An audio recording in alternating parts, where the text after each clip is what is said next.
Dalawa yung nagsalita recently, yung anak po niya na ang tawag niya pa rin doon ay kidnapping. Tapos ang dating kalihim ng panahon niya na si Teddy Boy Locsin sinasabi na kidnapping din yung ginamit na word.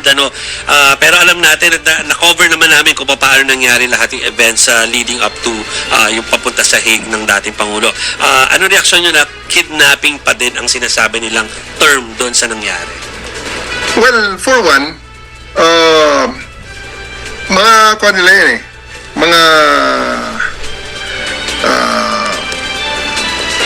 mga opinion nila yan. So, okay lang. They can say what they want. We respect them. We respect their opinions. Pero nasa korte na yan at dapat ng pabayaan ng korte na mag-decide at talagang mag-pronounce kung ano ba talaga ang nangyari na yan. And you know, about Teddy Boy Locsin, I think he was a member of the House when RA 9851 was enacted.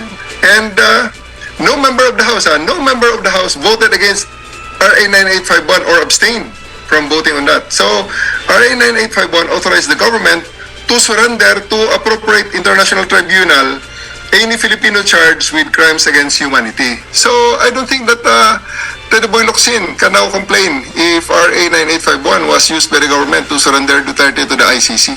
So, I think he has the chance to make his protestations against the law, but he did not.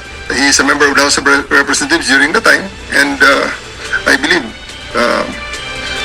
sa ngayon, in-implement lang natin ang batas na ginawa niya mismo. Yes. Tuloy po ba na magte-testify kayo next week? Alam na po ba natin kung kailan exactly next week? Kasi alam ko meron parang may conflict of schedule po kayo, no? In testify against sa kaso po ni Kibuloy. Yes, Or against on Kibuloy. October 23, I'm set to testify sa Pasig Regional Trial Court regarding dun sa pagka-aresto sa kanya dun sa Davao. I'm going. Pupunta po ako at magte-testimony laban sa kanya. Meron na pong initial talks. Alam po ba natin kung ano i-expect po natin dun sa mga sasabihin nyo or tatanungin po sa inyo? Well, I think ako naman ay arresting officer lamang. Hindi naman ako ang complainant dyan sa case na yan. So, I expect that the prosecution will present me in the matters regarding dun sa pagka-arrest sa kanya.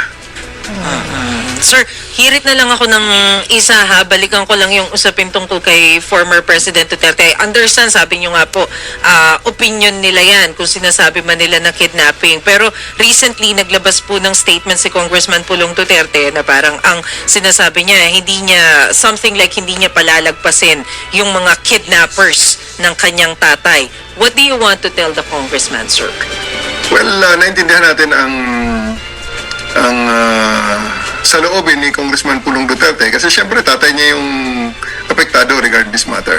Pero sa akin naman bilang isang pulis na nagpatupad at nanguna doon sa pag-implement ng ICC arrest warrant na yun based on the request of the Interpol, I believe na yan ay part lamang ng trabaho at ginawa naman natin ng tama ang ating tungkulin.